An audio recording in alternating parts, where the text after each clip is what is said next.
విత్తనములు చల్లడానికి కర్షకుడు వెళ్ళాడు. అతడు చల్లుతున్న సమయంలో కొన్ని విత్తనాలు దారి పక్కన పడి తొక్కబడ్డాయి.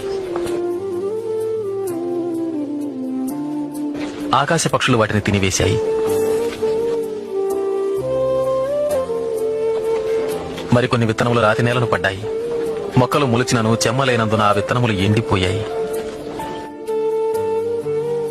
మరికొన్ని విత్తనములు ముళ్ల పొదలలో పడెను.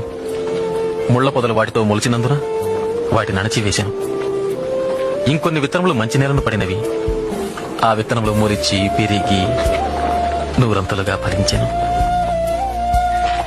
విత్తనము దేవుని వాక్యం.